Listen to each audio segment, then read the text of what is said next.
Well, in this video we are going to attempt the question number 17. इस video में हम question number 70 to 27 10 questions attempt करने की कोशिश करेंगे और 10 और 11 क्वेश्चंस में भी. सो क्वेश्चन नंबर 17 है हमारे पास. इस सवाल में दिया गया, हम पढ़ते हैं सवाल. The ratio of the dimension of Planck's constant and that of the movement of inertia is the dimension of. तो चार ऑप्शन दिए हैं: time, frequency, angular momentum and velocity. तो देखिए, हम इसको सॉल्व करने के लिए क्या करते हैं, हम करते हैं E is equal to H nu. ये इक्वेशन आप जानते हैं, इसको इक्वेशन नंबर हम 1 कहते हैं. एनर्जी की एक और इक्वेशन होती है, that is 1/2 I omega square, right, in the rotational motion. अब ये दोनों एनर्जी की इक्वेशन है. फ्रॉम इक्वेशन 1 एंड 2 लिखिए. From equation 1 and equation number 2. तो ये एनर्जी और ये एनर्जी सेम है, इसका मतलब राइट हैंड साइड सेम होगी. H nu is equal to 1/2 का मैं इसको इंक्लूड नहीं करूँगा क्योंकि डायमेंशनलेस क्वांटिटी, हम डायमेंशन की बात कर रहे हैं. तो ये आ जाएगा आई ओमेगा स्क्वायर, राइट. तो हमसे पूछा हुआ है कि जो एच अपॉन आई के डायमेंशंस क्या होंगे. तो ये आ जाएंगे आपके पास ओमेगा स्क्वायर अपॉन न्यू. अब आप जानते हो कि जो ओमेगा होता है ना, वो 2 पाई/टी होता है.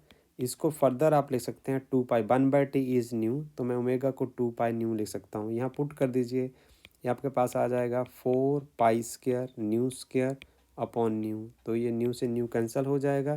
4 पाई स्क्वायर के डायमेंशंस नहीं होंगे, डायमेंशनलेस क्वांटिटी है. इसका मतलब H upon I, Planck's constant और मूवमेंट ऑफ इनर्शिया के जो डायमेंशंस होंगे वो फ्रीक्वेंसी के होंगे. इसलिए मैं ये कह सकता हूँ कि इसमें ऑप्शन नंबर बी करेक्ट है. तो option B correct, option B is correct. So simply हम इसको ऐसा कर सकते हैं. अब क्वेश्चन नंबर 18 है. इसमें कहा गया the dimensions of universal gravitational constant क्या होंगे. तो हम एक फार्मूला लिखते हैं कि हम आपके पास यदि दो मास हैं तो वो एक दूसरे को अट्रैक्ट करते हैं ऐसे, G m1 m2 upon R square. So ये पढ़ा है आपने कि आपके पास एक मास इधर है, एक मास इधर है, और दोनों के बीच का डिस्टेंस जो है वो आर है. तो इनके बीच में जो फोर्स ऑफ अट्रैक्शन होता है वो इस फार्मूला की वजह से, फार्मूला की तरह होता है. क्वेश्चन नंबर 3 हम लिख सकते हैं. यहाँ पूछा है कि जो जी के डायमेंशंस क्या होंगे. तो आप ऐसा कर लीजिए, जी को सेपरेट कर लीजिए. ये आपके पास आ जाएगा F time R square upon, यदि ये दोनों मास बराबर हो जाएं तो m1 into m2 m into m square हो जाएगा. यहाँ लिख दीजिए फोर्स का dimension F is equal to ma होता है. तो मास के m आ जाएंगे और एक्सेलरेशन के L t-2. जो डिस्टेंस को लेंथ की टर्म में भी मापेंगे तो डिस्टेंस का स्क्वायर L का स्क्वायर हो जाएगा और मास का जो स्क्वायर है वो m का स्क्वायर हो जाएगा, राइट. तो एक m के साथ एक m कैंसिल हो जाएगा, m को ऊपर ले जाइए, ये बन जाएगा m-1 और L to raise power 3 and time जो है वो -2 हो जाएगा. दिस मीन्स ऑप्शन जो है इसमें m-1 L3 t-2. सो इसमें हमारे पास जो ऑप्शन बी है वो ही करेक्ट ऑप्शन बनती है, राइट. सो अनदर क्वेश्चन है हमारे पास, क्वेश्चन नंबर 19. सो ये क्वेश्चन है कि dimension of Planck's constant are same as. Planck's constant के डायमेंशंस किसकी तरह होते हैं, तो ये पूछा गया है. देखिए ज़रा हम क्या करें, हम जानते हैं कि जो एनर्जी का फार्मूला होता है ना, ये रिलेशन है प्लैंक्स कांस्टेंट के साथ. दिस मीन्स एच जो है वो डायरेक्ट एनर्जी के बराबर नहीं है, एनर्जी टाइम फ्रीक्वेंसी है. इसलिए पहली ऑप्शन तो इनकरेक्ट है. जो ऑप्शन ए, ये सही आंसर नहीं है, राइट. सो आगे हम चलते हैं, आगे हम चलते हैं. हमारे पास है नेक्स्ट, हमारे पास टर्म है पावर है. पावर है. अब देखिए ज़रा, हम करते हैं इसको, एनर्जी की हम पावर बनाते हैं, एनर्जी बाय टाइम कर दें तो आपके पास एच न्यू जो है वो 1/t होता है. तो यहाँ भी टी से डिवाइड करते हैं तो फ्रीक्वेंसी जो है वो होगा 1/t. सो ये भी है, ये तो बाल पार्ट हो गया पावर. तो पावर जो है वो डायरेक्ट जो प्लैंक्स कांस्टेंट के बराबर नहीं है. आगे देखें मोमेंटम. तो हमारे पास एनर्जी का एक और फार्मूला होता है, वो होता है p²/2m. So this is equal to H nu. तो ये भी मोमेंटम के बराबर नहीं, इसका मतलब ऑप्शन सी भी करेक्ट नहीं है. आप ये जानते हो अनसर्टेनिटी प्रिंसिपल में कि delta X into delta P जो होता है ना, वो ग्रेटर देन और equal to H cut by 2 होता है, where H is Planck's constant. जो एच कट का जो वैल्यू होगा वो होगा एच अपॉन 2 पाई। सो ये आ जाएगा H is the Planck's constant. This means R cross P जो एंगुलर मोमेंटम के बराबर होता है। आप जानते हो कि L is equal to R cross P, तो ये हो गया डेल्टा एक्स, ये हो गया delta P. So this is equal to angular momentum, और ये वाला पार्ट जो है इसमें प्लैंक कांस्टेंट है। तो हम ये कह सकते हैं कि option number D is correct here in this case. Option number D is correct, right? So now we'll go for the another question, that is question number 20. So question number 20 is now we'll go for question number 20.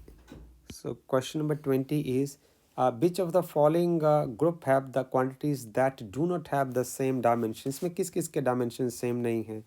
तो ये हो जाएगा हमारे पास, जैसे ए part है, pressure जो होता है ना वो होता है फोर्स अपॉन एरिया। तो जो स्ट्रेस होता है ना, जो स्ट्रेस होता है वो भी फोर्स अपॉन एरिया होता है। तो ये तो दोनों का डायमेंशन, ए ऑप्शन में दोनों के डायमेंशन सेम है। वेलोसिटी और स्पीड के डायमेंशन सेम होते हैं, वर्क और एनर्जी के डायमेंशन सेम होते हैं। तो फोर्स और इम्पल्स एक रिमेनिंग ऑप्शन है। देखिए आपके पास इम्पल्स का जो डेफिनेशन होता है ना, वो होता है impulse is equal to F time delta T. तो इम्पल्स डायरेक्ट फोर्स के बराबर नहीं है, it is force time delta T. This means इन दोनों के डायमेंशन जो है वो सेम नहीं है। So option number C is correct in this case, right? So now the question number 21 is the dimensional formula of magnetic flux. Magnetic flux का dimension formula क्या होगा? तो ये +2 के टेक्स्ट का पार्ट है। जो मैग्नेटिक फ्लक्स फाई होती है वो होती है B.ds, राइट? तो सबसे पहले हम मैग्नेटिक फील्ड का डायमेंशन फार्मूला ईजी वे में निकालने की कोशिश करते हैं। देखिए इलेक्ट्रिक फील्ड और मैग्नेटिक फील्ड के बीच में क्या रिलेशन होता है? तो मैग्नेटिक फील्ड जो होता है ना वो electric field divide by velocity of light होता है। इलेक्ट्रिक फील्ड क्या होता है? This is the force on a test charge located at certain point, और ये हो गया वेलोसिटी ऑफ लाइट। अब फोर्स का डायमेंशनल फार्मूला क्या होता है? M_L_T-2, और जो चार्ज का डायमेंशनल फार्मूला होता है वो होता है this is ampere time second time, and then velocity का dimensional formula C is the velocity of light. So this is L_T-1। अब जो कटता है उसको काट दीजिए, आपके पास बच जाएगा M, एंड देन L के साथ L कैंसिल हो जाएगा, और यहाँ T के साथ T इनवर्स कैंसिल हो जाएगा। हमारे पास बचा ML0 and T-2 and A-1। So this is what, इसमें ऑप्शन ढूंढिए आप। हमारे पास है मैग्नेटिक फ्लक्स। Question number 21। सो 21 जो क्वेश्चन नंबर है इसमें मेरे पास आ जाएगा डायमेंशंस ऑफ मैग्नेटिक फ्लक्स। तो बी का इतना आ गया हमारे पास, तो मैग्नेटिक फ्लक्स का क्या हो जाएगा? BM_L0 T-2 एम्पियर-1। अब ये एरिया है, this part is area, area का डायमेंशनल फार्मूला हो जाएगा L2। अब मल्टीप्लाई कर दीजिए पूरा, ML2 T-2 and ampere. So ML2 T-2 and ampere-1. So this is option number A is correct. So this is option A is correct. So I think you may also enjoying these questions. Now we have question number 22. The force on the sphere of radius A moving in a medium with velocity B is given by, तो ये जो viscous drag लगता है that is equal to 6πRV eta. So हमसे पूछा है कि dimensions of नीटा क्या होंगे। तो नीटा को आप सेपरेट कर लीजिए, दिस इज F अपॉन, हमें 6π लिखने का ज़रूरत नहीं है क्योंकि डायमेंशन लेस क्वांटिटी है, तो हम जस्ट यहाँ लिखेंगे रेडियस एंड वेलोसिटी। तो फोर्स का डायमेंशनल फार्मूला हमने किया, this is ML_T-2 mass into acceleration, और जो रेडियस है एक लेंथ है। वेलोसिटी का जो डायमेंशनल फार्मूला होगा इंटू L_T-1 होगा। एक L के साथ एक L कैंसिल हो गया, आपके पास हो जाएगा ML ऊपर जाएगा, L-1 हो जाएगा, और T जो है यहाँ -2 ऊपर है -1 ऊपर जाएगा +1 हो जाएगा, आपके पास आ जाएगा m l -1 और t -1। ये देखिए, this is the dimensional formula of viscosity, right? So next we shift our discussions to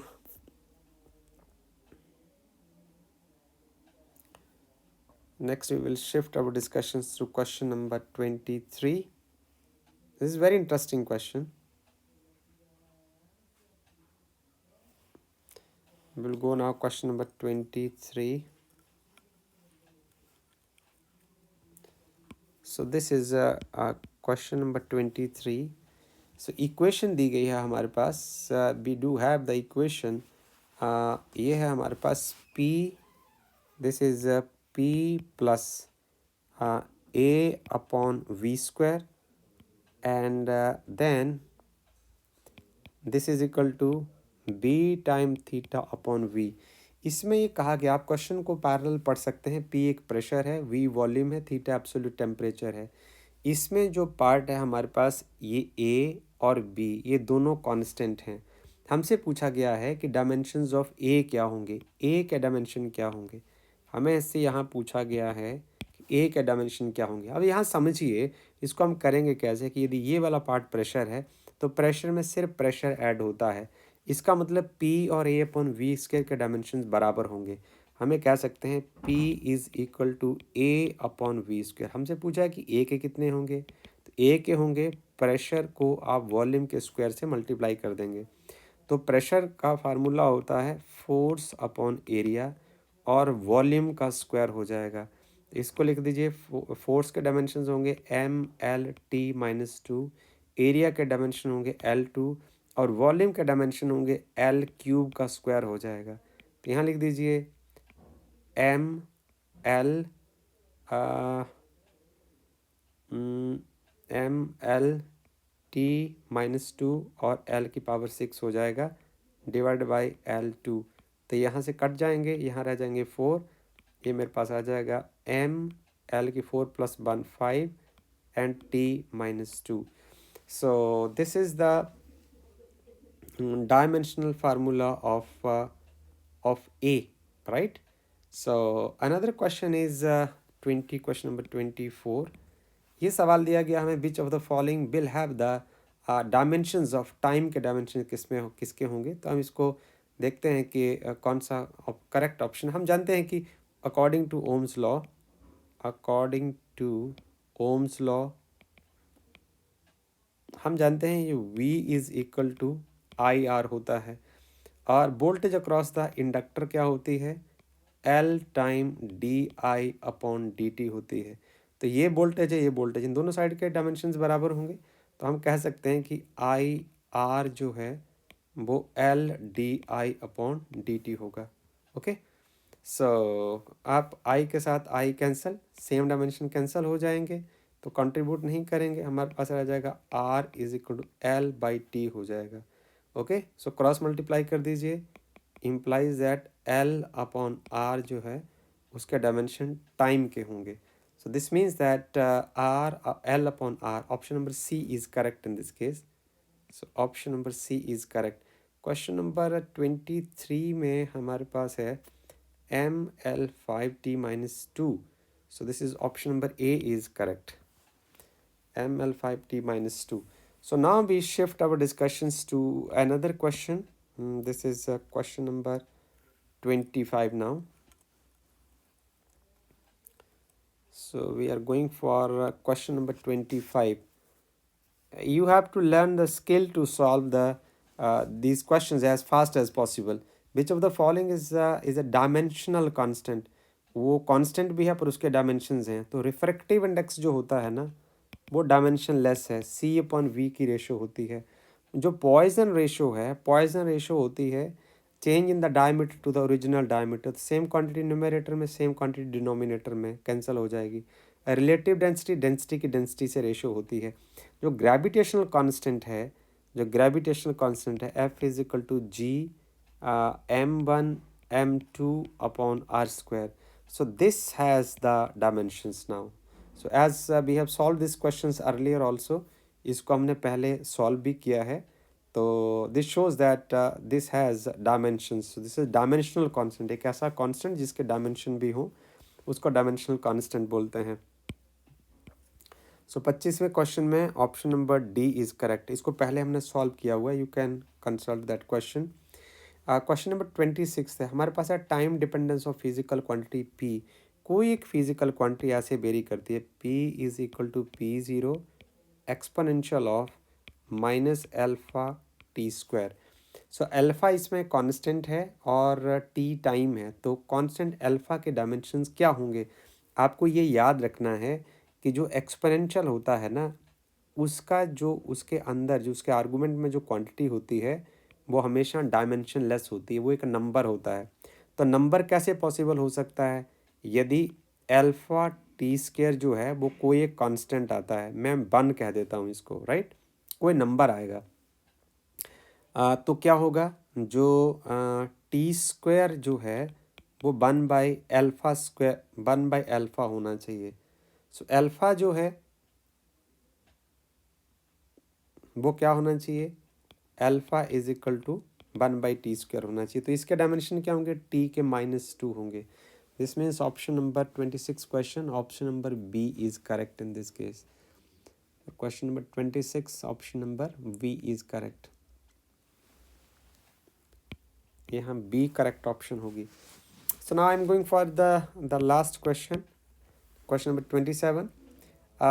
Tarpin oil is flowing through a tube of length L and radius R. The pressure difference between the two ends of the tube is P. The viscosity of the coil. देखिए आपको ये formula दिया हुआ है, आप ये formula याद रखिए, F is equal to 6πr/v eta. कोई एक फार्मूला विस्कोसिटी का याद रखिए, क्योंकि फार्मूला अलग हो सकता है डायमेंशंस के हिसाब से, बट डायमेंशनल फार्मूला क्वांटिटी का वही रहता है। तो यहाँ से हम फिर लिख सकते हैं, क्योंकि हमने पहले भी किया था। तो नीटा का जो डायमेंशनल फार्मूला होगा 6π लिखने का ज़रूरत नहीं, F/r/v होगा। तो फोर्स का हो जाएगा mL/t-2 अपॉन रेडियस, एक लेंथ है उसको आप L लिख सकते हैं, और वेलोसिटी के लिए आप लिख सकते हैं L/t-1, L के साथ L कैंसल, ये मेरे पास आ जाएगा mL-1 और t-2 + 1, तो आ जाएगा mL-1 and t-1। So option number D is correct in this case. So this is the dimensional formula of viscosity. We have done it 2 times. So whether you are doing it for from this formula, neta is equal to P into R square minus X square upon 4VL, and whether you doing for F is equal to 6πr/b neta, so final answer will remain the same, क्योंकि quantity का dimensional formula कभी change नहीं होता। So with this I am going to close this video. Thank you very much.